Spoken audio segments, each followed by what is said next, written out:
Plaintiff Chaz Hill says he's a hard-working small businessman who's owed for 9 days of cleaning service. He's suing for $1,125. Defendant, Raymond Burse, claims the plaintiff is sloppy and a frequent no-show who's responsible for negative reviews for his Airbnb business. This is case number 247 on the docket, Hill versus Burse. We have the plaintiff, Mr. Hill, and you are suing the defendant, Mr. Burse, for $1,125 for what you say failing to pay him after he cleaned his Airbnb. Correct. We here today dealing with this crooked businessman right here. I'm trying to get my money, trying to rob me out of a month and a half of services rendered to his property. Now, What do you do? I own a cleaning business. I've owned since 2009. So okay. I've been doing this. I'm a small business owner, just trying to, make it on my own. It's very hard. So after, several months of giving him services to this one location. And what is this location? I don't It's mean an the Airbnb. address. I'm sorry. It's an Airbnb. It's an Airbnb where he owns a house or whatever, and he rents it out like hotel services. Right. And I come in and clean it before, after a client leave. So after several months of everything running smoothly, we had a situation one time where one of the vacuums had went out, and I work a construction job 10 hours a day, so I had employees helping me, but the house has to be ready before 4 o'clock check-in. Sure. So my employee was cleaning it and cleaned about 80% of it, and the upstairs had some carpet. The vacuum went out upstairs before she could finish the job. So she called me and let me know at my job, so I tried to rush there after my job and finish the job, but the clients had already came. How much do you get paid a day? $125 every time I go clean the job. All right. So that was one thing. What was the other? The second time where the employee did, everything, but somehow she put the towels in the drawer. I know that they should have been left out in plain sight, but so there was 2 incidents, the only 2 incidents that ever happened in our whole, relationship. Not even rendering all the times that I done did personal things for them, like go buy fire sticks, hook up fire sticks. You're suing for $1,125. Correct. How many days is that of not being paid? 9 days. You're saying for 9 days you weren't paid? Yes, and only 2 incidents out of them 9 days where he felt that he don't have to pay me nothing. And when the time when I brought up the situation, because he never said anything about me about the money. I came to him about the deductions because I'm a businessman and I've been doing this for a long time. So not being able to give the service 100%, I knew that I owed him a deduction. So when I put it on the table that I was going to give him a deduction, I guess he felt like we never came to agreement on how much it was. I mean, he was saying he just lost all contact. When I started mentioning the money, it was right around the time, after the time he was supposed to pay me. So he just cut off all ties. Okay. And now your side. Yes, Your Honor. I have quite the story to the contrary of what we've just heard. I gave Mr. Hill a great opportunity to jump in with a few of my business partners who, one who had a management service, essentially managing Airbnbs across the city of Columbus, Ohio. And so with this opportunity that we gave Mr. Hill was an opportunity to grow with us as we grew. I am a property investor. I have homes coast to coast and then also in the Midwest. And so as I was going to grow my operation in Columbus, Ohio, I had a friend. Let him talk now. I had a friend who lives there as well, who was a mutual friend between Mr. Hill and I. And so he said that Mr. Hill had a cleaning service. And so we employed him at, let's call it Airbnb location number 1. And at this time, it was managed by a management company because I was living in another city and wasn't there to be there for the day-to-day operations. And so Exhibit 1 here is the management company telling me that Mr. Hill failed to show up for the job on multiple occasions and that they had to remove him from the operation because they weren't able to trust him.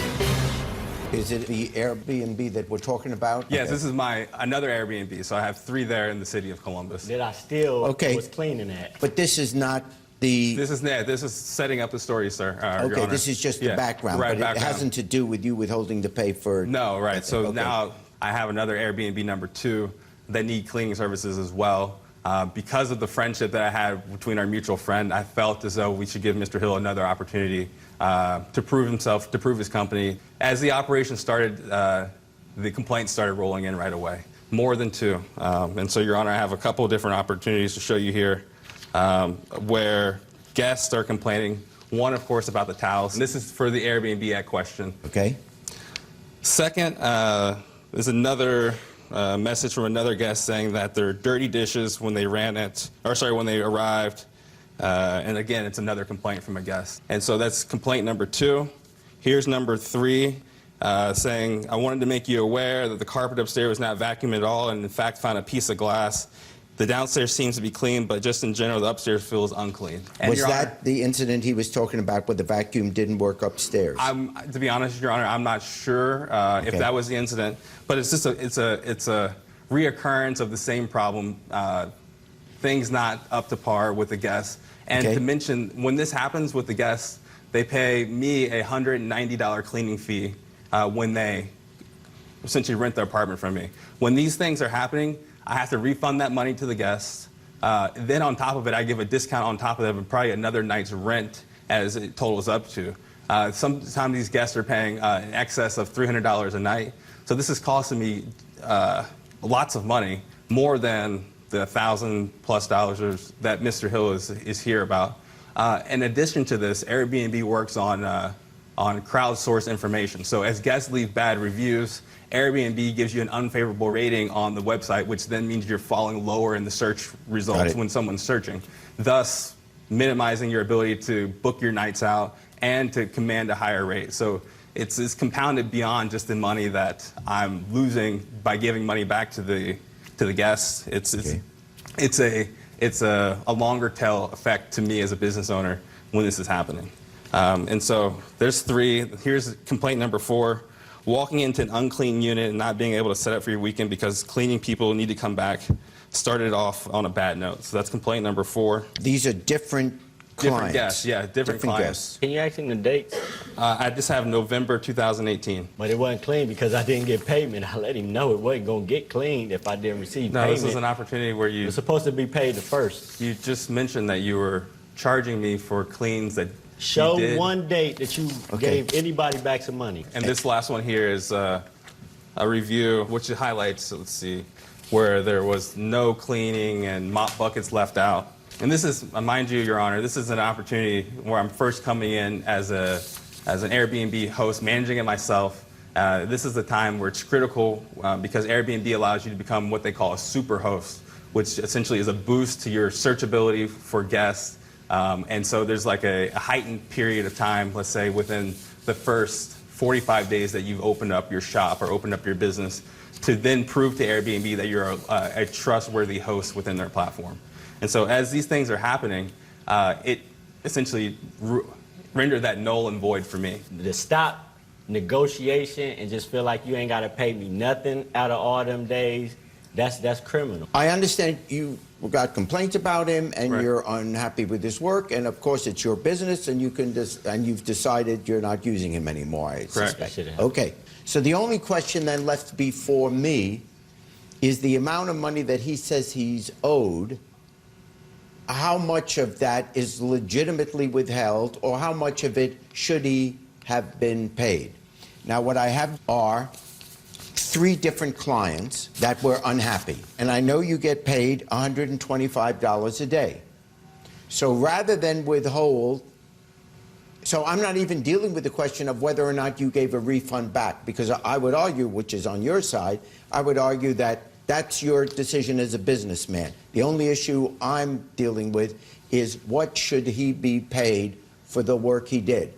I am willing to go along with you that for the 3 days that there were complaints, those 3 days he should be docked. That's fair. So what I'm saying, the days he was there cleaning where there was no complaint on that particular client, he should be paid.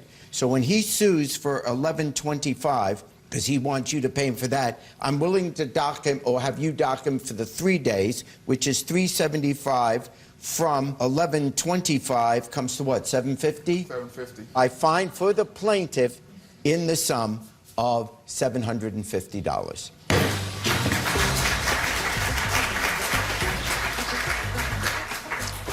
he didn't want the service, he could have stopped weeks and weeks before the end date where he knew he wasn't going to pay. So I think he was just up to a scam, and you know, he won today, but I did get compensated. So I wouldn't recommend Mr. Hill to anyone, and to hire him with caution going forward. Hey YouTube, check out my new show, Judge Jerry. Now for sneak preview and behind the scenes footage, subscribe to my channel now.